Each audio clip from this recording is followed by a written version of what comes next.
70 do 80 uderzeń i ponad 5 litrów przetaczanej krwi na minutę. Tak właśnie działa serce przeciętnego Kowalskiego. Łączna długość wszystkich naczyń, którymi płynie krew w naszych ciałach, to około 100 000 kilometrów, czyli ponad dwukrotnie więcej niż obwód kuli ziemskiej. Dzisiaj gościmy w Zabrzu, mieście, w którym 5 listopada 1985 roku profesor Zbigniew Religa wraz ze swoim zespołem przeprowadził pierwszy udany przeszczep serca w Polsce. To niezwykle ważne miejsce dla polskiej kardiochirurgii. Właśnie dlatego, to właśnie tutaj, przy udziale Airbus SA, powstaje Śląski Ośrodek Kliniczno-Naukowy Zapobiegania i Leczenia Chorób Środowiskowych, Cywilizacyjnych i Wieku Podeszłego imienia profesora Zbigniewa Religi.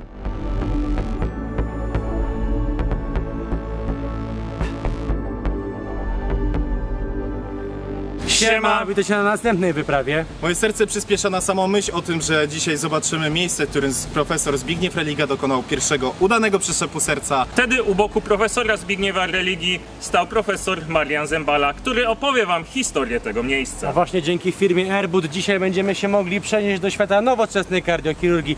Zapraszamy na wyprawę. Z nami dzisiaj są Marcin, kierownik projektu. Cześć. I Max, kierownik budowy. To co, wbijamy na teren? Chyba zapraszamy. Wcześniej się podzieliliśmy, chłopaki pójdą z jednym panem, ja pójdę z drugim. Zaczynamy. Głównym gwoździem programu będzie dzisiaj ten budynek, więc idziemy do środka. Śmiało możemy powiedzieć, że budynek ten będzie jednym z najnowocześniejszych budynków tego rodzaju w Polsce. Będzie też budynkiem dydaktycznym. Dzięki instalacji audio-wideo studenci będą mogli na żywo oglądać zabiegi, które będą przeprowadzone w tych salach. Również będzie to możliwe w tym budynku, w salach seminaryjnych oraz za pomocą transmisji. Przechodząc przez te drzwi, zauważyłem, że tutaj jest o wiele cieplej. Czy tu już działa tu ogrzewanie? Tak, w tym momencie działa ogrzewanie podłogowe, dlatego że musimy wygrzać posadzki. Tutaj mamy w posadzkach wrzucone około 40 km rurek. Tak. Poziom skomplikowania budynku jest na pewno dużo bardziej wymagający od budynków takich jak jednorodzinne. Domki jednorodzinne to już nie mówię, ale nawet bloki mieszkalne czy biurowce. Ile idzie samych kabli na przykład do drzwi, ponieważ to tutaj co mamy w przestrzeni, to jest okablowanie do jednych drzwi. Jesteśmy już prawie na samej górze, na której nie idziemy bez sensu, ponieważ chcemy wam pokazać fotowoltaikę, która naprawdę w tym obiekcie robi ogromne wrażenie, ale zaraz powiemy wam dlaczego. Obiekt posiadał będzie instalację fotowoltaiczną o mocy prawie 250 kW. To pozwoli na oszczędności w wysokości około 100 000 złotych na rachunkach za energię elektryczną dla inwestora. Tak, bo tu jest ten source, z tego co dobrze kojarzę, tak? Tak bym to nazwał. To jest izba przyjęć. W tym momencie znajdujemy się na części tej hemodynamicznej. Bo właśnie zauważyłem, że jest jakby tutaj ta szyba będzie, tak? Tak, generalnie musimy sobie to wyobrazić. W tym miejscu na środku sali będzie stał angiograf. Pacjent będzie leżał głową skierowany w tą stronę, będzie miał prawą rękę i przez tą prawą rękę wprowadzony jest taki drucik, a cały czas promieniowanie rentgenowskie podświetla mu układ krwionośny. Ta maszyna będzie tak? Po prostu jak robią taki zabieg, to widzą, gdzie idą tym drucikiem po układzie krwionośnym człowieka. Cała instalacja gazów medycznych musi być wykonana w miedzi. Ona jako komplet jest certyfikowana jako wyrób medyczny.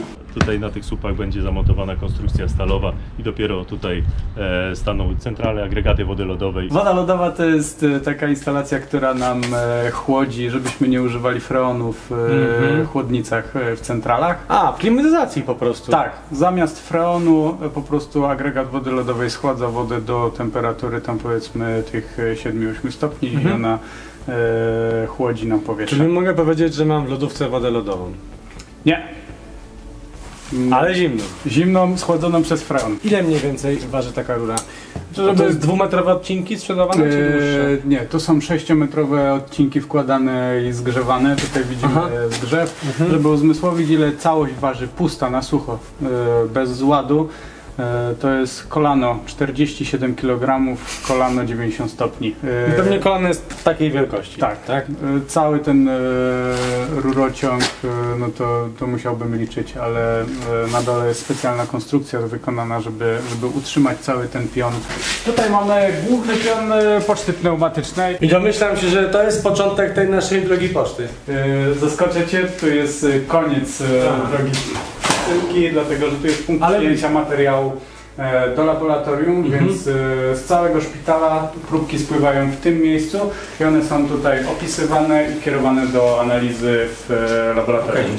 Tu będą wypadać, no bo tak, w sumie to jest ta część laboratoryjna. Teraz znajdujemy się w salach laboratoryjnych, ale co ciekawe, jeśli tutaj jeszcze słyszycie echo, to już wychodząc na korytarz, jest to wszystko jakby wygłuszone i tego echa nie ma. Zauważyłem takie fikuśne rury. Nie można było jakoś tego prościej poukładać? Nie, to jest dopiero początek. Tutaj dopiero pojawią się jeszcze wszystkie centrale wentylacyjne, kanały wentylacyjne, które będą prowadzić powietrze po całym budynku. Bo to jest co, to jest ogrzewanie? To jest tak, tutaj mamy ciepła, tak? rozdzielacz ciepła i tutaj jest rury, które prowadzą ciepło do central wentylacyjnych.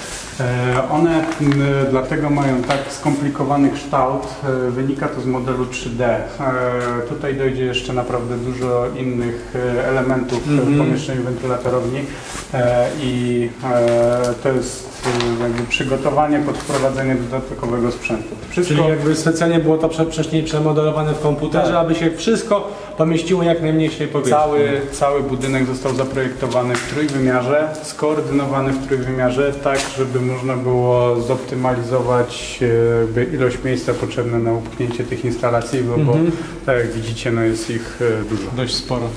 Za moimi plecami znajduje się budynek A i to właśnie tam w 1984 roku profesor Zbigniew Religa rozpoczyna swoją pracę. 15 sierpnia dochodzi do pierwszej transplantacji i niestety nie udaje się ona, choć już 5 lipca to właśnie ta data zostaje uznana za pierwszą transplantację, udaną transplantację w Polsce, bo 5 lipca 1985 roku 62-letni rolnik dostaje swoje nowe serce. Dzień dobry panowie. Dzień dobry. Hello, bonjour. Bonjour, monsieur. Idziemy do budynku A. Zanim pójdziemy do budynku A, tego starego, że tak powiem, mam do was pytanie, co wam najbardziej się podobało? To nie będę oryginalny, ale powiem, że chyba dach. To jak widzieliśmy właśnie tą fotowoltaikę, no i właśnie to, że na przykład dzięki niej 100 000 złotych rocznie mniej będzie musiał na przykład taki szpital płacić. Mnie to mega zaskoczyła ta poczta. Czyli poczta w sensie pneumatyczna. Tak, bo cały czas rozkminiałem, jak to jest, że wsadzasz, wiesz, jedną kapsułę, ona wypada w konkretnym miejscu, a będzie ten mieszalnik, tak? Czyli już wiemy rewolwery, takie rzeczy. tak. Sam się z chęcią dowiem. A wiecie co mnie jeszcze ciekawi? Część historyczna. Tak. Nie mogę się jej doczekać. I teraz za niej się udamy. Lecimy! To właśnie tutaj wszystko się zaczęło.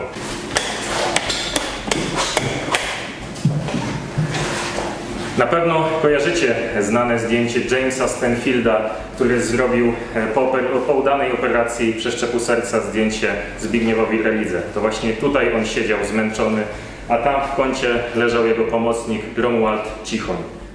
Historię tego miejsca chcielibyśmy poznać od osoby, która ją współtworzyła. Właśnie dlatego zaprosiliśmy do rozmowy profesora Mariana Zembalę, który był obecny podczas przełomowej operacji przeszczepu serca, a w późniejszych latach został m.in. dyrektorem Śląskiego Centrum Chorób Serca w Zabrzu. Dzień dobry, dzisiaj znajduje się z nami pan profesor Marian Zembala, kardiochirurg, transplantolog, były minister zdrowia, no i przede wszystkim żywa legenda właśnie polskiej transplantologii. Bardzo dziękujemy za poświęcony czas. To ja bardzo dziękuję, witam pana, witam państwa. Oczywiście teraz skupiamy się na przyszłości tego szpitala, właśnie na rozwoju, na przyszłej tej infrastrukturze, ale oczywiście warto pamiętać o przyszłości. Między innymi właśnie chciałbym zapytać pana profesora o 85 rok i dzień, w którym razem z panem profesorem Zbigniewem Religą udało się dokonać pierwszego udanego przeszczepu serca. Jak pan z perspektywy czasu patrzy na tamte wydarzenia, czy mógłby pan naszym widzom powiedzieć o swoich uczuciach? Oczywiście profesor Religa, odważny mentor, sprawił, że nas tak zmobilizował, żeśmy nie dawali za wygraną, bo przecież proszę pamiętać, wtedy w Polsce transplantacje dla chorych były niedostępne. I w związku z tym Religa był na tyle odważny i zmobilizował nas, Andrzeja Bochenka, mnie, nasz zespół, żeśmy w Zabrzu te przeszczepy zaczęli robić. Do tej chwili, drodzy Państwo, przeszczepów zrobiliśmy prawie 2000. Właśnie ta historia jest ciekawa do tej pory, bo właśnie rozpala wyobraźnię właśnie ludzi, szczególnie tych młodszych. I historia jest udokumentowana m.in. w filmie Bogowie, w którym również pan profesor miał czynny udział, rolę epizodyczną. I w tym filmie była scena, w której podczas operacji wyszedł prąd. Czy rzeczywiście coś takiego miało miejsce? Tak, ten film dobrze ilustruje, jaki był stan polskich szpitali. To jest piękne studium tych wielkich korytarzy, tych niewygodnych, źle zorganizowanych sal, no ale mieliśmy do wyboru albo ratować chorych w trudnych warunkach, albo tego nie robić. I oczywiście trzeba było ratować, bo chory jest najważniejszy. Przychodnie nowoczesne, dostępne dla niepełnosprawnych, dostępne z klimatyzacją, z zabezpieczeniem na wypadek awarii prądu, że włącza się agregat i nic nie zakłóca pracy ani pielęgniarek, ani lekarzy, czy wreszcie z właściwymi śluzami na wypadek, kiedy pojawi się kolejna pandemia i trzeba izolować chorych. Wiemy o tym dobrze. I to wszystko spełniamy w tych nowych wizjach, które kształtujemy wspólnie z projektantami, z wykonawcami takimi jak Erbut. To jest szpital, który będzie częścią Śląskiego Uniwersytetu Medycznego, a więc ważną częścią.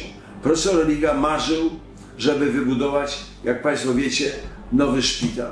Tego szpitala nie udało się zbudować profesorowi Relidze, ale powstaje właśnie ten szpital, który będzie jakby spełnieniem tych jego marzeń wobec oczekiwań, które są na Śląsku. A my będziemy spokojnie w nowym, pięknym wnętrzu ratować, nowocześnie leczyć, dawać nadzieję. Bo taka jest misja naszego szpitala. Powtarzam, ratować, czyli przyjmować chorych najtrudniejszych, nowocześnie leczyć, czyli leczyć tak samo jak się leczy w Ameryce, w Niemczech, w Hiszpanii, Holandii i tak dalej, w najlepszych krajach, dawać nadzieję, czyli prowadzić badania, żeby to, co dzisiaj mówimy, nie da się uratować, żeby jutro, pojutrze dało się. Pełna zgoda z panem profesorem. Dziękuję, serdecznie pozdrawiamy i zobaczcie, zapraszamy, zwiedźcie dzieło, jakie powstanie już od maja. Przyjedźcie zobaczyć dzieło Erbudu i jego ludzi, znakomitych ludzi. Panowie, bardzo chcę wam podziękować za to, że mogliśmy zwiedzić tą inwestycję firmy Erbut i za to, że mogliśmy zobaczyć salę, którą operował Zbigniew Religa. Także dzięki wielkie. A wy pamiętajcie o tym, aby obejrzeć poprzednie nasze odcinki. No i co? Do zobaczenia na następnej wyprawie! Cześć. Firma Erbut na co dzień tworzy zaskakujące i wymagające konstrukcje. Tym razem przygotowała specjalne wyzwanie, a raczej konkurs dla Was. Teraz Ty masz szansę stworzyć sobie świetną przestrzeń do swojego rozwoju, wygrać staż w jednej z czołowych grup budowlanych w Polsce i dołączyć do tego zespołu. Szukamy studentów 2., 3. i 4. roku budownictwa, architektury lub jakichkolwiek kierunków pokrewnych. Zadanie jest jedno.